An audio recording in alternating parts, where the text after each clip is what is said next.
The blacksmith who had forged 1,000 horseshoes but never once said, "I love you," married the deaf widow for $1 silver, never suspecting that beneath her silent exterior lay a symphony waiting to be heard.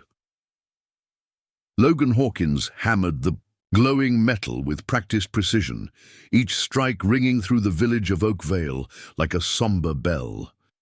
His workshop stood apart from the other buildings, much like the man himself, alone and shrouded in smoke. At 42, his face was weathered as old leather, creased not by laughter but by the perpetual scowl he wore like armor. "Ain't natural for a man to talk so little," Henry Fleming muttered to William Freeman as they passed the smithy. "Reckon he's said fewer words in 20 years than I say before breakfast." The men's gossip couldn't penetrate the rhythmic clanging that filled Logan's ears, but even if it had, he wouldn't have cared. Words were wasteful things in his estimation.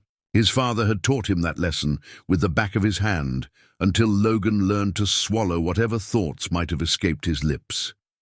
The valley was caught in summer's fierce grip, the kind of heat that seemed to bend the very air. Logan wiped sweat from his brow, leaving a streak of soot like war paint across his forehead. Through the open door of his forge, he caught sight of her. Olivia Barnes walked with a deliberate grace, carrying a basket of laundry. Even in morning black, she moved like water over stones, fluid yet determined. 2 years a widow after Thomas Barnes fell from scaffolding, leaving her with a modest house at the edge of town and profound silence. The fever that took her hearing as a child had set her apart long before widowhood further isolated her. Logan looked away when she glanced toward the smithy. Something about her eyes, too knowing, too searching, made his skin prickle more than the heat from his forge. That evening, as dusk painted Oakvale in muted purples, Pastor James Holland knocked on Logan's door. The blacksmith wiped his hands on his apron before opening it, surprise briefly cracking his stony expression. "Evening, Logan," Pastor Holland said, removing his hat. "May I come in?" Logan stepped aside, a single nod his only response. His cabin was Spartan. A table, 2 chairs, a bed in the corner, and a stone fireplace. No decorations softened the walls, no photographs preserved memories. It was a place for sleeping, nothing more. "I've come about the widow Barnes," the pastor said, settling his bulk into a chair that creaked in protest. Logan remained standing, arms crossed. "Her house needs repair. The roof especially won't last another winter." Pastor Holland's fingers drummed against the table.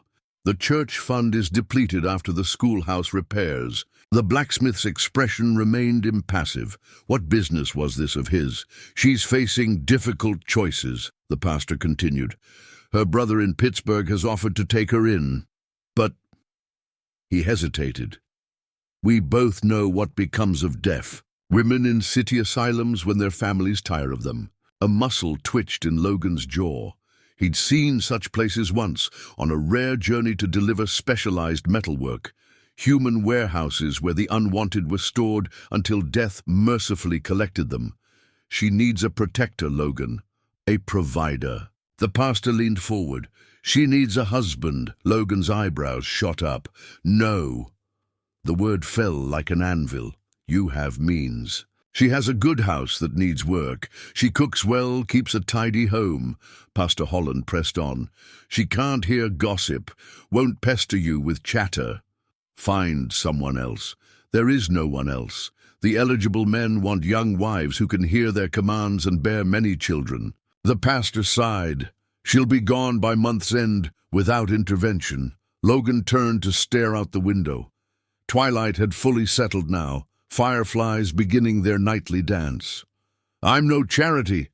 "Then make it a transaction," Pastor Holland said. $1, a business arrangement. You gain a house larger than this cabin and a housekeeper. She keeps her independence."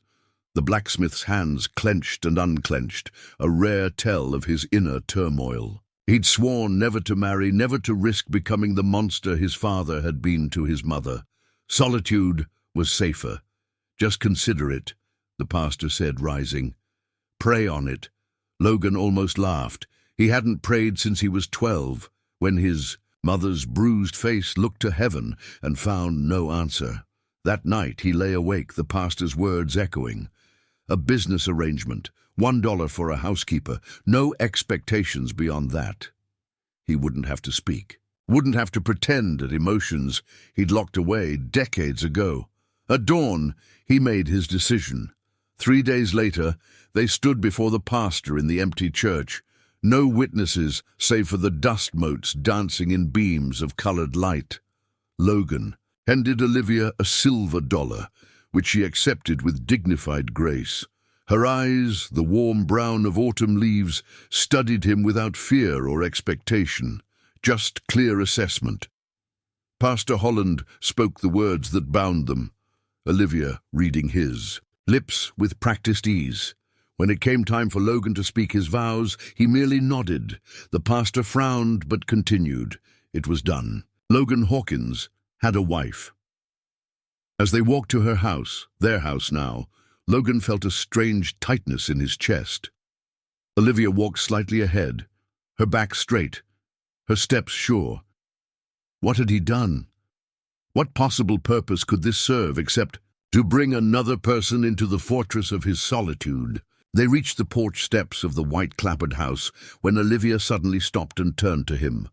From her pocket, she withdrew a small leather-bound book and pressed it into his calloused hand. Her fingers were surprisingly warm against his skin. What Logan saw when he opened it would change everything he thought he knew about silence. The book's pages were filled with sketches, flowing lines depicting shapes Logan eventually recognized as musical notes. Between the staves were delicate drawings, birds in flight, trees bending in wind, a stream curling around rocks, music made visible. On the inside cover, in careful script, "What I hear when I remember hearing."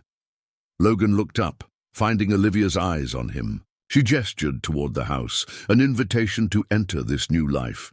The widow's, no, his wife's, home was everything his sparse cabin was not. Hand-woven rugs softened wooden floors. Curtains diffused harsh sunlight into gentle pools of amber. Plants thrived on every windowsill. It was a home that breathed. Olivia moved through the space with practiced efficiency, lighting lamps as evening approached. She pointed to a chair at the kitchen table, then busied herself at the stove. Logan sat awkwardly, the leather book still in his hands, feeling like an intruder. 20 minutes later, she placed before him a bowl of stew that smelled better than anything he'd eaten in years. His stomach growled audibly, and to his surprise, Olivia smiled.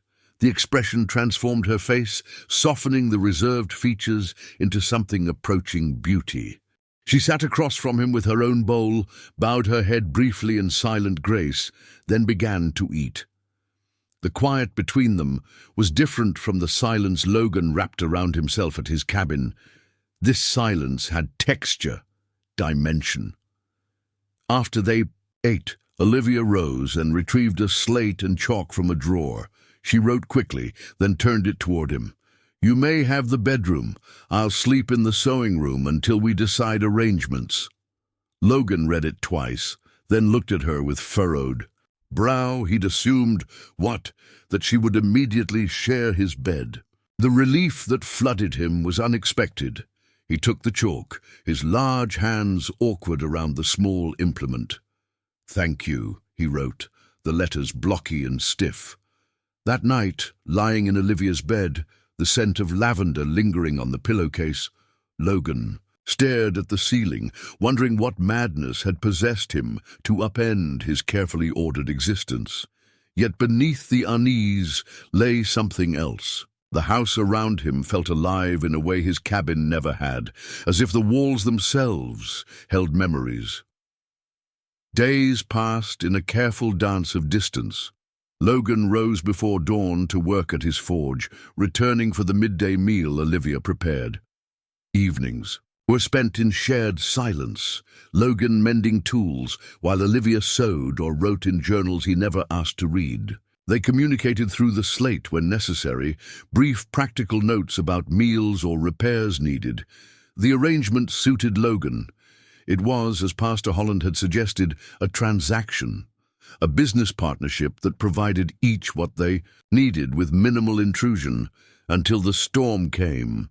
It blew in from the west one evening as Logan was walking home from the forge. The sky turned the color of a new bruise, wind whipping through the streets with sudden violence. He quickened his pace, reaching the house just as the first massive drops began to fall. Olivia was at the window, watching the approaching tempest, with unusual intensity. When lightning flashed, illuminating the room in stark white, her expression changed to one of pure delight. As thunder cracked overhead, she pressed her palm flat against the glass. Logan stood dripping on the rug, transfixed by the naked emotion on her face. She turned, noticing him, and her expression instantly composed itself back into careful neutrality. But something had shifted. He had seen behind her mask. That night, the storm raged with biblical fury. Logan lay awake, listening to the roof he'd been meaning to repair, protest under the onslaught.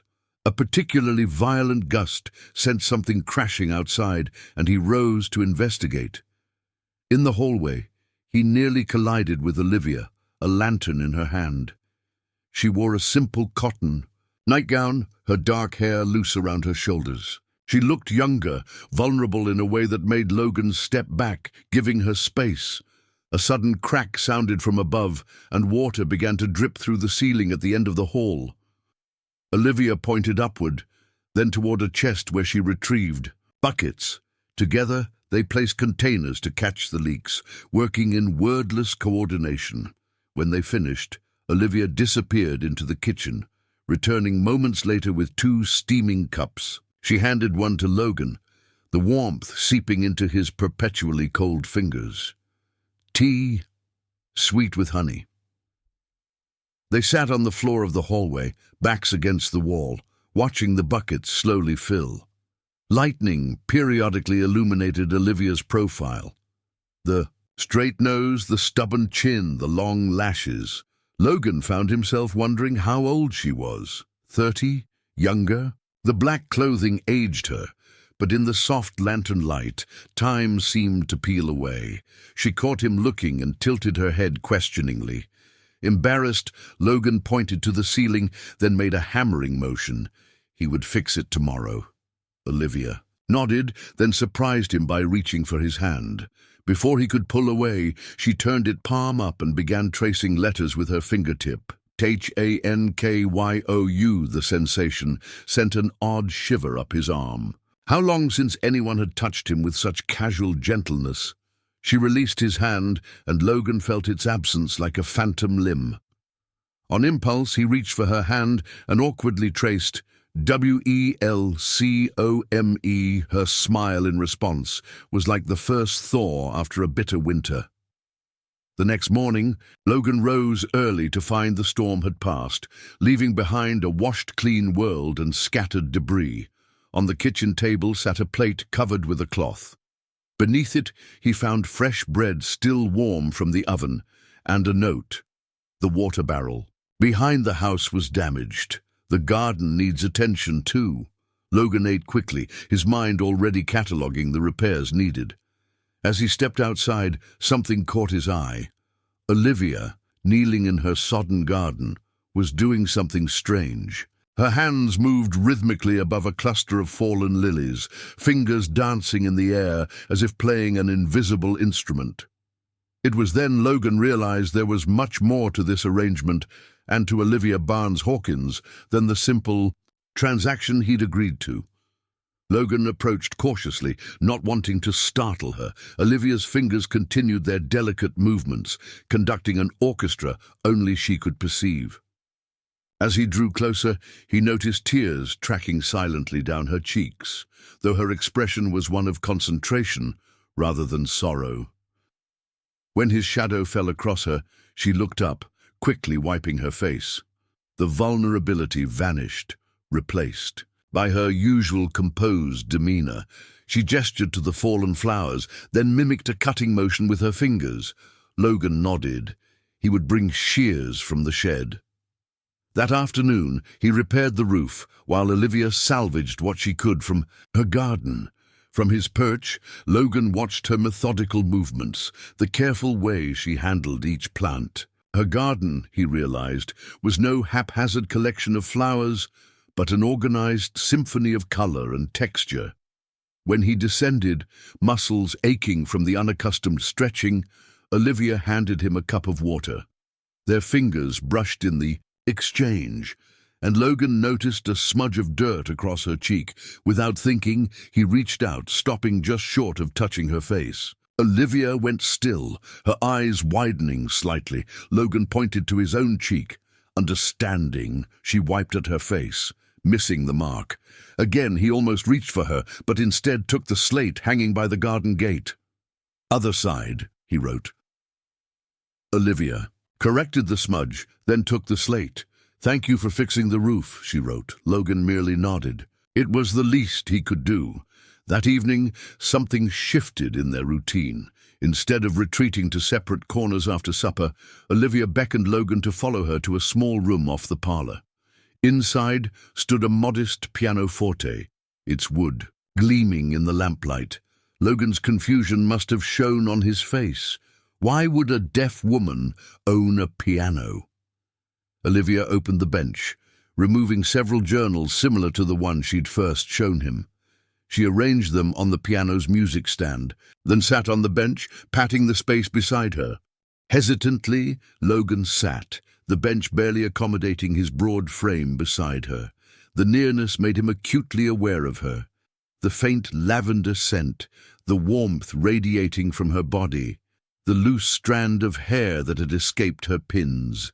Olivia opened one of the journals, revealing more of the musical notations he'd seen before.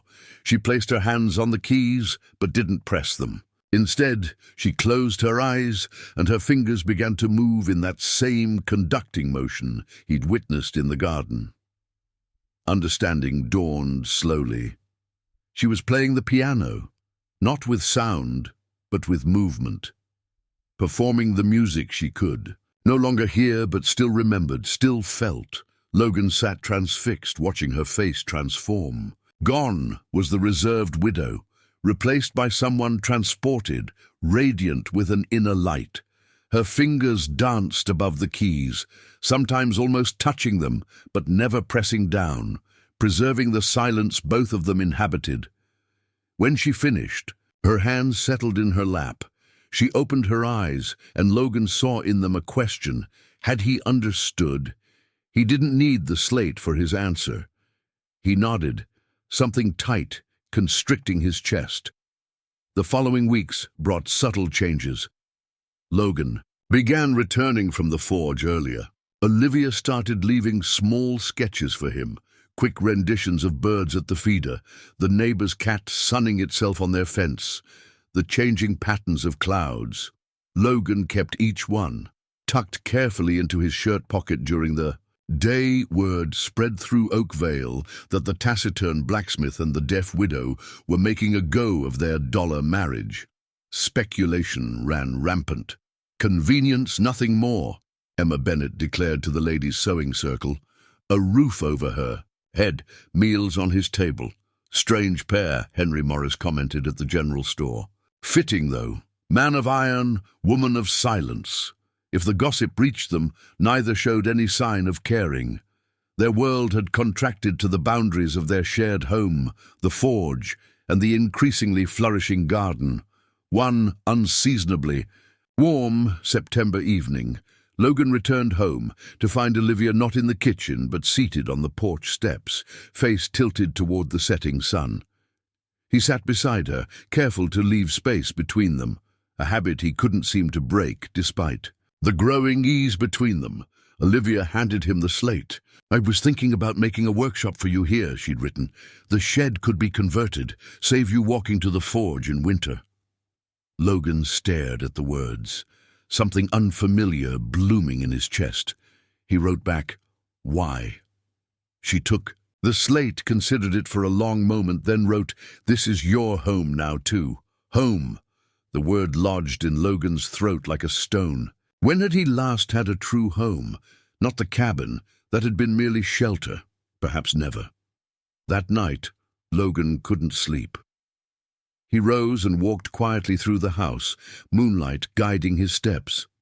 In the parlor, he found himself drawn to the pianoforte. On impulse, he pressed a key, the note ringing out like a question in the darkness. "I thought you might try it eventually."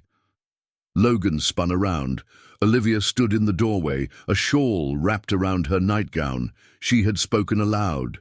The first time he'd heard her voice. It was slightly flat in the way of those who cannot hear themselves, but clear and lower than he'd expected. She approached, took his hand, and placed it flat against the pianoforte's side. Then she pressed a key. The vibration hummed through the wood into his palm. "This is how I feel it," she said carefully, watching his lips for understanding. Logan stared at her in wonder. All this time, he'd thought she lived in absolute silence, when in truth she'd found ways to experience music he'd never imagined. In that moment, looking into Olivia's expectant face, Logan Hawkins, who had spent a lifetime building walls, felt something fundamental within him begin to crumble, and it terrified him. Terror sent Logan retreating like a wounded animal. He withdrew his hand from the piano as if burned, mumbled something unintelligible, and fled to the bedroom, closing the door with finality. Inside, his heart hammered against his ribs, a blacksmith's rhythm, heavy and foreboding. What was happening? To him. This wasn't the arrangement he'd agreed to, this creeping warmth, this connection. It threatened everything. The following morning, he left before dawn, avoiding Olivia entirely. At the forge, he worked with unusual ferocity, the hammer, blows echoing his turmoil. Henry Hayes brought in a plough blade for repair and attempted conversation, but Logan's responses were so clipped that the farmer soon retreated. "Seems that marriage ain't sweetened your disposition none," Henry muttered as he left. For 3 days, Logan maintained his distance, returning home only after Olivia would be asleep, leaving before she woke. He ate cold meals left for him, ignoring the notes she placed beside them. The walls he'd spent a lifetime constructing needed reinforcement, and solitude was the only mortar he trusted. On the 4th day, Lucas Nash entered the smithy, bringing not metal for repair, but news. "Your wife collapsed in town," he said without preamble. "At the Mercantile." The hammer slipped from Logan's grasp, narrowly missing his foot. "Doc Holland's with her," Lucas continued. "Fever, they're saying." Logan was moving before conscious thought formed, tearing off his apron, not bothering to bank the forge fire properly. The 3 blocks to their home seemed endless. When he arrived, James Holland, the pastor's brother and town physician, was emerging from the bedroom. "Influenza, most likely," the doctor said, wiping his hands. "Been seeing it throughout the county. She's young and strong, but these early days will be critical. Keep her cool, get fluids in her when she wakes." Logan finally found his voice. "Will she—" "God willing," Dr. Holland replied, clasping Logan's shoulder. "I'll return tomorrow. The missus sent soup. It's on the stove." Alone with Olivia, Logan approached the bed tentatively. Her face was flushed, hair damp with sweat against the pillow. She looked smaller somehow, fragile in a way that twisted something painful inside him. He placed a hesitant hand on her forehead, burning. Following the doctor's instructions, he soaked cloths in cool water and placed them on her brow, her wrists, behind her neck. When she stirred, he lifted her gently, helping her sip water before she drifted back to restless sleep. Night fell, and still Logan sat vigil. He found one of her journals on the bedside table, not musical notations this time, but actual diary. Entries. He knew he shouldn't read it, but his eyes caught his own name, repeatedly written across the pages. In the flickering lamplight, he read of his arrival in her life, observed through her eyes. Logan works metal as if engaged in battle. With it, one entry read, I wonder what he's truly fighting. And later, his hands speak volumes his mouth never will. There is gentleness there, buried beneath calluses. More recently, I believe he has lived in silence longer than I, though his ears function perfectly. What sounds does he deny himself? Logan closed the journal, ashamed of his intrusion, yet shaken by her perceptions. Had she truly seen through him so easily? By morning, Olivia's fever broke. Her eyes fluttered open, focusing slowly on Logan's haggard face. She started to speak, but he placed a finger gently to her lips, then reached for the slate. Rest, he wrote. I'm here. Over the next week, as Olivia recovered, something fundamental shifted. Logan took time away from the forge, leaving a sign directing customers to the smith in Riverbrook for urgent matters. He spent his days tending to Olivia, preparing the broths and teas Dr. Holland recommended, reading to her from her favorite books when her strength returned enough to sit up. One afternoon, he found her attempting to rise from bed. What do you need? He wrote on the slate. Fresh air, she replied aloud, her voice still weak. I'm suffocating in here. Without hesitation, Logan scooped her into his arms, blankets and all, and carried her to the porch swing. Her slight weight against his chest felt right somehow, necessary. He settled her carefully, making sure she was supported and warm, despite the autumn chill. Olivia looked up at him with an expression he couldn't quite decipher. She patted the space beside her. This time, Logan didn't maintain that careful distance. When he sat, their shoulders touched, and when Olivia leaned her head against him, he didn't pull away. They sat, watching golden leaves spiral down from the maple tree in the yard. Without the slate, they couldn't converse in words, yet Logan felt something passing between them nonetheless, an understanding deeper than language. As October yielded to November, bringing the first biting winds, Logan completed the conversion of the shed into a smaller forge. The proximity to home meant he could check on Olivia throughout the day as she regained her strength. It also meant that on cold evenings she could visit him there, sitting on a bench he'd crafted specially, watching him work.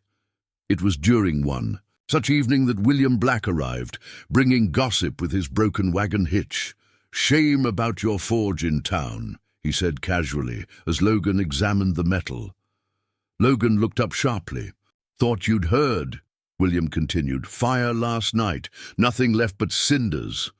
The hitch slipped from Logan's grasp. 20 years of work, tools collected and crafted over a lifetime. Gone. William shifted uncomfortably. Some saying it wasn't no accident neither.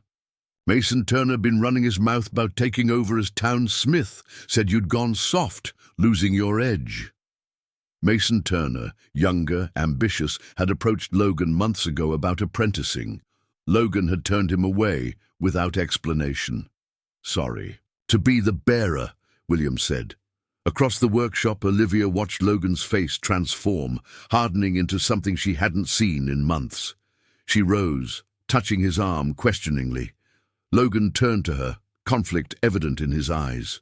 The life they'd begun building together now collided with the remnants of his old existence, and the decision he faced would test whether the walls around his heart had truly begun to fall or had merely been temporarily breached. The forge's destruction brought winter early to Logan's spirit. That night, he paced the bedroom floor like a caged beast, his shadow stretching and contracting across the walls with each turn. Olivia sat quietly on the edge of the bed, watching. 20 years, he finally said aloud, his voice rusty from disuse. Everything I built. Olivia rose and stood in his path, forcing him to halt. She placed her palms against his chest, feeling the thunderous beating beneath. Her eyes asked the question her voice didn't need to. Mason Turner, Logan said, ensuring she could see his lips. Young Smith wanted my business. Now he'll have it. Olivia's brow furrowed. She reached for the slate kept on the nightstand. "What will you do?" she wrote. The question hung between them, weighted with implications. The town forge had been Logan's life, his identity. Without it, who was he? "I don't know," he admitted, the words feeling strange in his mouth after so many months of near silence. That night, Logan dreamed of his father, the raised fist, the cruel words that followed each mistake at the anvil. "Weakness has no place at the forge, boy." He awoke, gasping, sheets twisted around him. Beside him, Olivia slept peacefully, having moved to the main bedroom during her illness and never returning to the sewing room. Dawn found Logan at the smaller forge behind their house, inventory in hand. He had some tools here, not his best, but workable. Starting over would require capital he didn't have, especially with winter approaching. He was so absorbed in calculations that he didn't notice Olivia until her shadow fell across his work table. She handed him a small wooden box he'd never seen before. Inside lay a stack of banknotes and several gold coins, more money than Logan had seen in one place before. "What is this?" he asked, looking up at her in confusion. Olivia took the slate. "Thomas had insurance from the railway. I never needed it." She paused, then added, "Until now." Logan stared at the money, then at his wife. Pride warred with practicality in his chest. "I can't take your husband's money." Olivia's expression hardened slightly. She wrote firmly, "Our money, our forge." Olivia.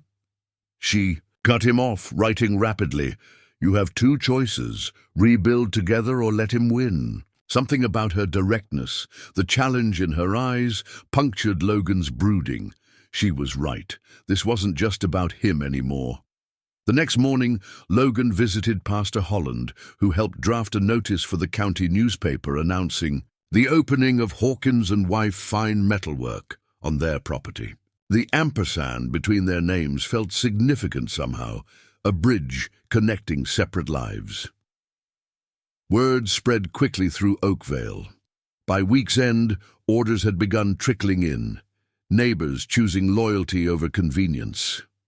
Logan worked from dawn to dusk, his smaller forge limiting the scale but not the quality of his craftsmanship.